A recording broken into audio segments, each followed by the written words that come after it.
ज्यावेळेस तुम्हाला न्यूरॉन्स वगैरे स्टडी करायचा असतो तर त्यावेळेस हा ग्राफ असतो ॲक्शन पोटेन्शियलचा. तर हा ग्राफ स्टडी करताना आपण याला इंटरेस्टिंग बनवू शकतो. याच्यामध्ये काय करणार आपण, तर हा ग्राफ आपला ॲक्च्युली जीवनाशी निगडीत करणार. म्हणजे की समजा की तुमचं स्कूल किंवा कॉलेज आहे आणि त्याचं टायमिंग आहे 8:40. तुम्ही बेडमध्ये असता, 7 वाजलेले आहे, तुम्ही बेडमध्येच असता. तुम्ही थोडी हालचाल चालू करता, अलार्म वगैरे वाजतो आणि तुम्ही लगेच हळूहळू तरी तुमचं मन म्हणतं अरे अजून वेळ आहे, अजून झोपू वगैरे, आणि तुम्ही तसंच पडून राहता बेडमध्ये. त्याच्यानंतर काय होतं की 7:55 होतात आणि तुम्हाला 8 वाजता घरातून बाहेर निघायचं असतं.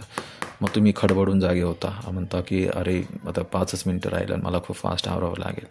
तर लगेच मग तुम्ही असं एकदम फास्ट एनर्जी तुमची वाढते.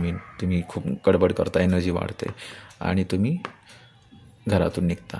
आणि तुम्ही नंतर मग एनर्जी तुमची जी आहे तर ती असते वाढलेली पोहोचेपर्यंत स्कूल किंवा कॉलेज. त्याच्यानंतर तिथं रिलॅक्स होता, आता तुम्ही पोहोचलेले आहे तिथे.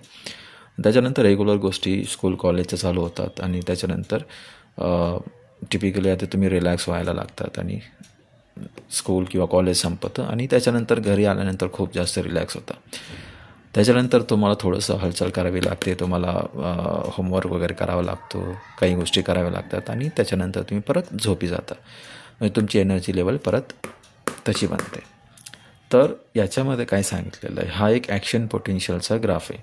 आणि रेस्टिंग मेम्ब्रेन पोटेन्शियल एक कन्सेप्ट आहे की ज्याच्यामध्ये असं सांगितलेलं आहे की जे सेल असते त्याच्यामधलं जे हे आहेत आयन्स आणि बाहेरचे आयन्स आहेत, म्हणजे सेलच्या बाहेरचे आहेत जे सेल्युलर स्पेसमध्ये वगैरे जे पण आहेत आयन्स फ्लुइडमध्ये, तर त्याच्यामध्ये डिफरन्स आहे, इक्वल नाही. आणि ते जे आहे तर त्याला पोटेन्शियल म्हणतात, डिफरन्स इन द पोटेन्शियल. तर ते जे पोटेन्शियल इनसाईडचं आहे तर ते आयन्समुळं -70 आहे आणि याला कोरिलेट करण्यासाठी 7 AM केलेले. त्याच्यानंतर ॲक्शन पोटेन्शियल जे आहे ते थ्रेशोल्ड पोटेन्शियल -55 आहे, तर मी ते 7:55 AM टाईम दिलेला आहे. त्यानंतर 0:08 आहे आणि 8 + 40 जो आहे मॅक्सिमम रीच होतो तो 8:40 टाईम दिलेला आहे. आता इकडचं जे रिजन आहे त्याला डिपोलरायझेशन म्हणायचं, कारण जे पोलरायझेशन होतं तर ते कमी झालेलं आहे, डिजनरेट झालेलं आहे. सो डिपोलरायझेशन. आणि इकडं परत पोलरायझेशनकडे चाललेलं आहे इथं ग्राफ -70कडं, म्हणून रिपोलरायझेशन या साईडचं आहे.